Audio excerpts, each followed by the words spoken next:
미국 워싱턴 일각에서는 그런 얘기도 해요. 한국이 오히려 핵 개발을 하는 게 미국한테 도움이 될 수도 있다. 근데 미국 입장에서도 이 관세가 커지게 되면 일단 고통받는 건 미국입니다. 물가가 많이 오르겠죠. 지금 관세 협상이나 방위비 분담금 이런 문제들이 아마 다음 정부에서 굉장히 크게 이슈가 될 것 같은데 방위비 분담금 문제는 의외로 쉽게 해결될 수도 있겠다. 저는 개인적으로 볼 때 감축보다는 이게 더 중요하다고 생각해요. 다음 정부가 겪게 될 문제 중에 하나가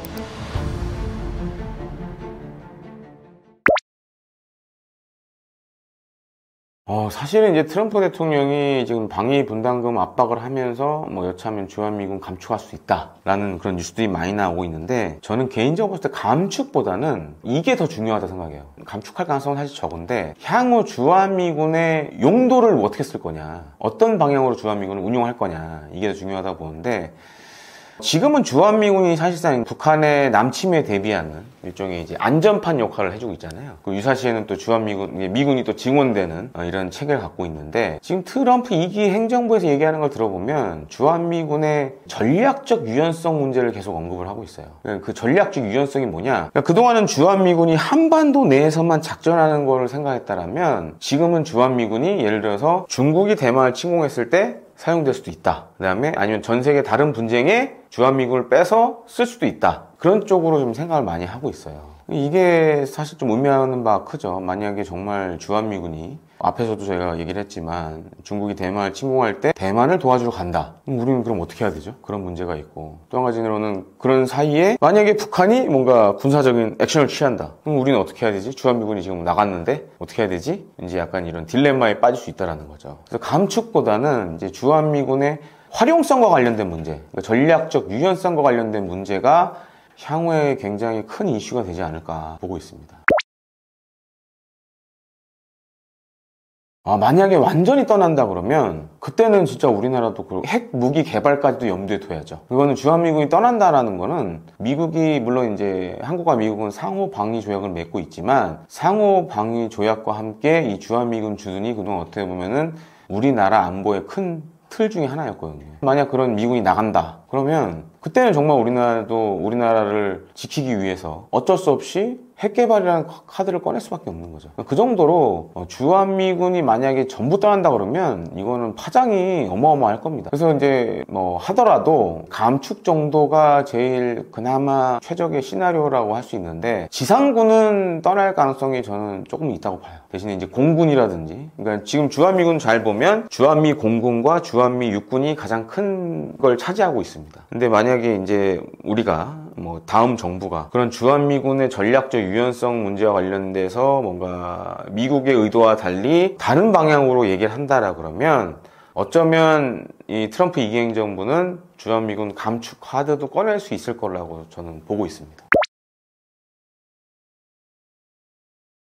국내에서 이런 걸 이제 걱정하시는 분들은 이런 아이디어도 지금 내고 있어요. 그러니까 지금 관세 협상이나 방위비 분담금 이런 문제들이 아마 다음 정부에서 굉장히 크게 이슈가 될 것 같은데, 어차피 이제 6월 달에 다음 정부 대통령 선거도 있고, 다음 정부가 겪게 될 문제 중에 하나가 바로 이 관세 협상과 방위비 분담금 문제인데, 관세 협상은 지금 미국이 저렇게 일을 크게 만들고 있지만, 근데 미국 입장에서도 이 관세가 커지게 되면 일단 고통받는 건 미국민들입니다. 물가가 많이 오르겠죠. 그런 문제가 있고, 반면 이제 방위비 분담금은 약간 얘기가 다를 수 있는데, 사실 방위비 분담금은 그래서 여러 가지 방안들이 지금 나오고 있습니다. 예를 들어서 미해군의 MRO 사업 같은 거를 방위비 분담금 차원에서 상쇄시키려는 그런 방안도 우리가 고려해 볼 수 있고, 방위비 분담금은 사실 이 국내에서 소비되는 게 더 많아요. 예를 들어서 미군 지원과 관련된 항공인 노동자들의 월급 이런 것들이 대부분을 차지하고 있어서, 방위 분담 관련해서는 미해군 MRO 사업을 연결해서 거기서 분담금을 좀 차감하는 방식도 우리가 고려를 해볼 수 있고, 아니면은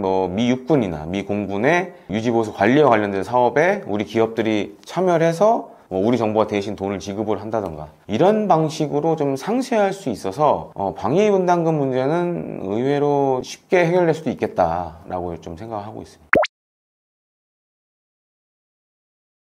어느 쪽이 되는 건 크게 중요하지 않은 것 같아요. 중요하지 않고, 다만 이제 새 정부가 부딪힐 난관이 굉장히 많다 지금.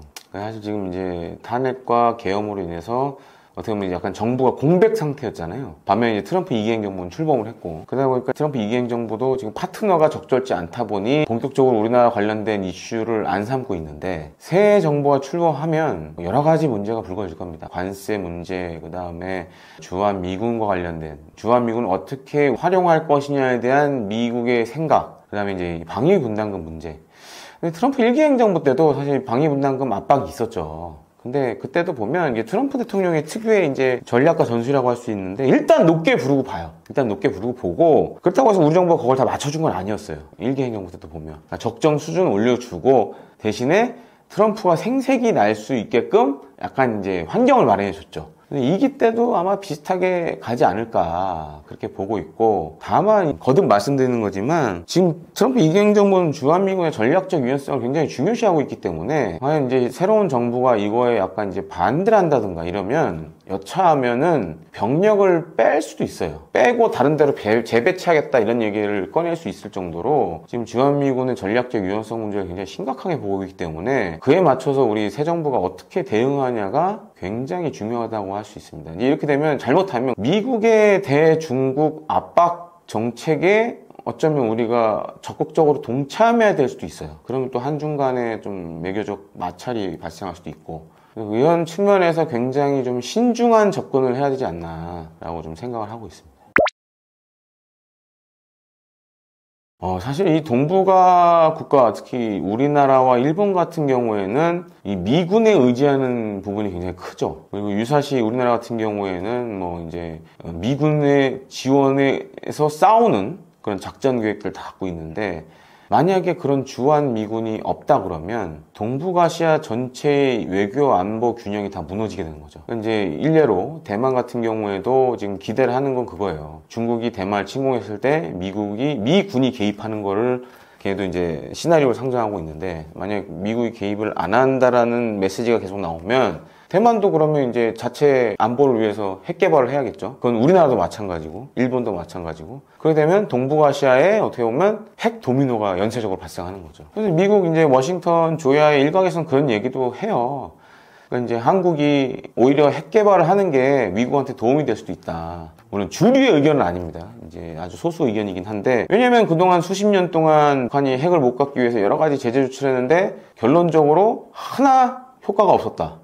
그럴 바에는 그냥 한국도 핵을 갖는 게 낫지 않겠냐, 뭐 이런 얘기들이 나오고 있고, 그 다음에 만약에 이런 미군의 전력이 동북아에서 빠져나간다, 그러면 이제는 각자 도생으로 살아야 되는 방법밖에 없거든요. 그러면 이제 할 수 있는 모든 걸 다 해야겠죠. 거기에는 이제 핵 개발도 들어가고. 대신 이제 그런 것 때문에 사실 이제 미국이 이 주한 미군이나 주일 미군을 조정하는데 사실 한계가 있죠. 만약에 너무 왕창 빼버린다 그러면 이 둘 나라들이 뭐 기술적으로 핵무장을 하는데 전혀 어려움을 겪고 있는 것도 아니고, 그런 측면에서 미국도 이 주한미군이나 주일미군을 손대는 건 상당히 부담이다 라고 좀 정리해서 말씀드리고 싶습니다.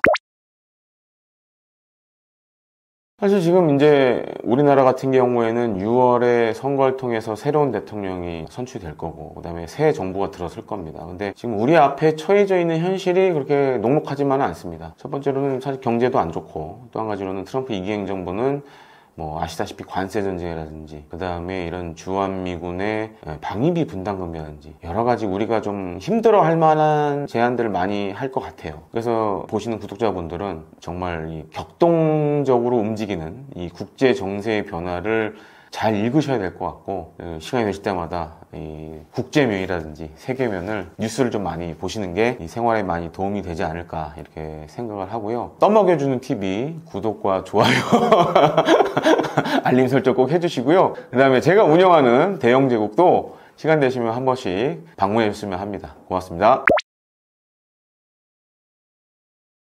아마 이제 구독자분들 가운데 군대를 다녀오신 분들이 저는 꽤 있을 거라고 생각을 합니다. 그래서 이제 저도 이제 군대를 99년도에 갔다가 2001년에 병으로 전역을 했는데, 군생활 하다 보면 이제 훈련을 많이 하게 되죠. 근데 훈련 때 보면 이제 사용되는 몇 가지 단어가 있어요. 그 중에 하나가 이제 데프콘이라는 단어인데, 보통 이제 방어 준비 태세 뭐 이런 식으로 한국어로 번역을 하게 됩니다. 그래서 뭐 보통 이제 군대에서 훈련할 때 뭐 데프콘 3, 데프콘 2, 그 다음에 데프콘 1까지 이렇게 올라가게 되는데, 뉴스에서 사실 이 데프콘이라는 단어를 보기는 힘들어요. 제가 이제 2017년 그리고 16년, 15년에도 그 북한과의 막 전쟁 위기설이 굉장히 많이 있었던 시기로 기억이 되는데, 사실 뉴스에서 데프콘이라는 숫자가 나오면 그때는 정말 긴장하셔야 될 수도 있어요. 그러니까 기본적으로 지금 평시 같은 경우에는 데프콘 4를 유지를 하고 있고, 거기에 더해서 만약에 북한이 뭔가 군사 도발적인 징후들이 막 보이기 시작한다 그러면 데프콘 3로 이제 넘어가고, 데프콘 2가 되면 사실상 이제 전쟁이 코앞에 닥쳤다라고 봐야 되거든요. 그리고 이 데프콘 외에 우리가 좀 이제 주의 깊게 봐야 될 게 이제 와치콘이 있습니다. 이제 한미연합사령부가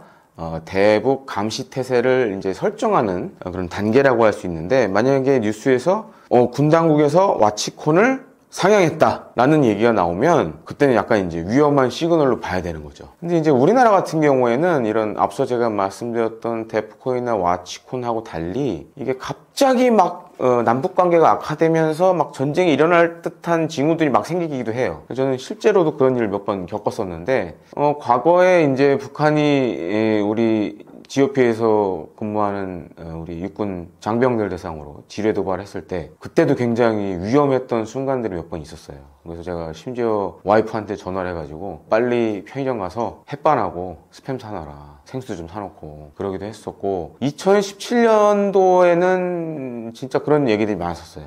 정말 미국이 북한을 때리려고 한다, 그런 소문들이 정말 많았고, 그때도 제가 한번 전화를 집에 또 했었고, 2017년 하반기에 미국의 항공모함 세척이 이제 동해로 진입한 적이 있었거든요. 그래서 그때 이제 많은 이제 전역 예비역 장성분들이나 전에 과거 한미연합사에서 근무를 하시던 분들이, 야, 저거 좀 심상치 않다. 왜냐면 기본적으로 미국은 어느 나라와 전쟁을 하기 전에 항공모함 세척을 꼭 보내요. 그러니까 제해권과 제공권 장악을 위해서 전쟁의 사전 준비 단계로 항공모함 세척을 보내는 게 아주 기본적인 일이에요. 2017년 하반기에 갑자기 항공모함 세척이 동해에 들어오니까 이러다 진짜 전쟁 나는 거 아니냐라는 얘기들도 있었고, 그 다음에 이제 그때 이제 문재인 정부 당시였는데, 그래서 제3국에서 당시 이제 북측 인사들하고 이제 남북 관계 개선을 위한 이제 접촉들을 많이 했었어요. 이것도 약간 비하인드 스토리 중 하나인데, 당시에 북한 사람들도 야, 이거 위험하다 라고 좀 생각을 했었고, 그래서 심지어 그때 이제 우리 남측 관계자들하고 이렇게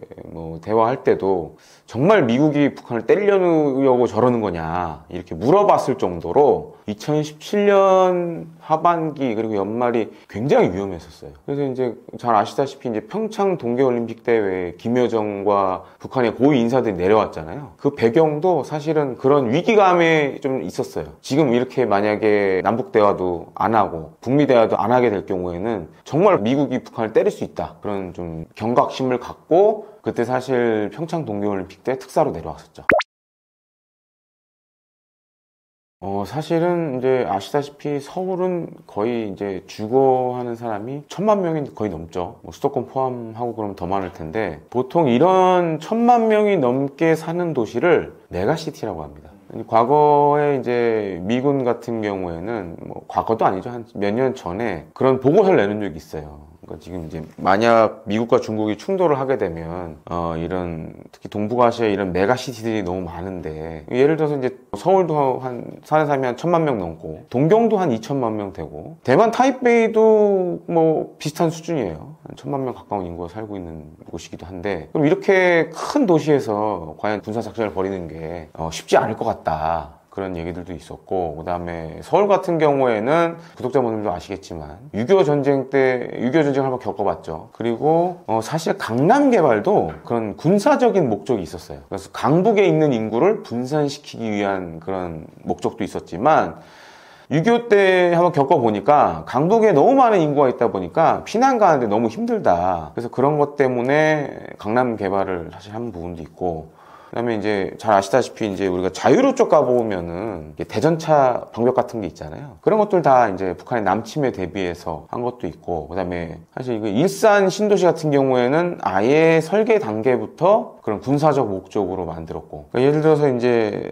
파주 문산에서 만약에 북한군이 이렇게 내려온다, 그러면 여기 지금 문산 이쪽 개성 문산 축선 같은 경우에는 우리 육군의 핵심 전략들이 거의 다 있습니다. 그래서 이 내려오는 길을 막기 위한 준비를 다 하고 있거든요. 그럼 이제 북한 입장에서 어디론가 이제 우회를 해야 되는데, 우회하면 딱 걸리는 게 일산이에요. 그래서 일산에 예를 들어서 이제 도시 만들 때부터 중요 교차 지점 같은 경우에는 유사시에는 이렇게 약간 토치카로 쓸 수 있게도 이렇게 설계를 해놨고, 분당도 사실 비슷해요. 분당도 저도 이제 뭐 분당에서 오래 살았지만 살면서 느꼈던 게 뭐냐면, 아, 분당도 유사시에는 일산처럼 쓸 수 있겠구나. 왜냐면은 서울에서 이제 어떻게 보면 이제 다른 지방으로 빠져나가는 그 경부 고속도로가 옆에 있잖아요. 그렇기 때문에 이제 중요 어떻게 보면 군사적 축선 중에 한 군데 있기 때문에 분당도 사실 좀 그런 목적이 저는 있다고 좀 보고 있습니다. 그리고 군사 작전하기 굉장히 어려운 도시 중에 하나고, 그다음에 이제 과거에 북한이 이제 서울 불바다 발언한 적 있잖아요. 근데 저도 이제 뭐 세계 여러 나라를 돌아다보니까 사실 이제 우리나라 건물 같은 경우에는 몇 가지 특징이 있어요. 예를 들어서 일본을 가보시면, 도쿄 이런 데 가보시면 물론 내진 설계 이런 건 잘 돼 있지만 이 건물에 잘 보시면 그 단열재가 안 들어가 있어요. 대만도 마찬가지입니다. 단열재가 안 들어가 있어요. 그러다 보니까는 어떻게 보면 이런 폭격의 상황이 발생했을 때 우리나라 건물들은 중간에 단열재가 들어가 있어서 어떻게 보면 약간 방호력 자체가 좀 좋아요. 그리고 이제 북한이 갖고 있는 뭐 170mm 자주포, 240mm 방사포를 보통 이제 묶어서 장사정포라고 얘기를 하는데, 북한이 만든 장사정포 같은 경우에는 사실 사거리를 길게 하기 위한 것만 염두에 뒀지 위력 자체는 그렇게 뭐 세진 않습니다. 물론 이제 이 만약에 포탄이 서울이나 수도권에 떨어지게 되면 사실 이제 물론 이제 인명 피해도 발생할 수밖에 없지만 더 사실 무서운 거는 많은 사람들이 패닉에 빠지게 되면 그때는 더 큰 이제 문제가 생길 수밖에 없거든요. 또 한 가지로는 뭐 서울도 그렇고 수도권에 있는 도심들도 대부분 같은 문제가 있는데, 사실은 우리나라 같은 경우에는 민간 대피소 시스템이 많지가 않아요. 다만 이제 기본적으로 건물의 지하시설들, 그다음에 지하철 역사 등이 이런 걸로 쓰이고 있는데, 예를 들어서 북한이 쏘는 장사정포, 이런 재래식 포탄에는 어느 정도 이제 대응할 수 있는 능력을 갖고 있지만, 예를 들어서 핵 같은 경우에는 이런 현재 우리나라에서 갖고 있는 대피소 체계로는 사실 어떻게 할 방법이 없어요. 그래서 서울시 같은 경우에도 정말 그런 핵과 생화학 무기에 견딜 수 있는 민간 대피소는 제가 알고 있기로는 서울시청 아래에 있는 대피소밖에 없는 걸로 알고 있어요. 그 정도로 어떻게 보면 이 민간 대피소 시스템 자체는 굉장히 좀 낙후되어 있고 뒤처져 있다. 반면에 이제 유럽의 북유럽 같은 뭐 핀란드 같은 나라들은 이런 민간 대피소 시스템이 되게 잘 되어 있습니다. 그래서 뭐 지하 깊숙이도 되어 있고, 평시에는 다목적 시설로 사용하다가 유사시에는 이렇게 대피소로 사용할 수 있게끔 이렇게 전환되는 체계를 갖고 있고, 뭐 이제 많은 분들이 아실 거예요. 스위스도 사실 그런 여러 가지 대피소 체계를 갖고 있습니다. 반면에 우리나라는 좀 이런 부분이 굉장히 취약한 상황이죠.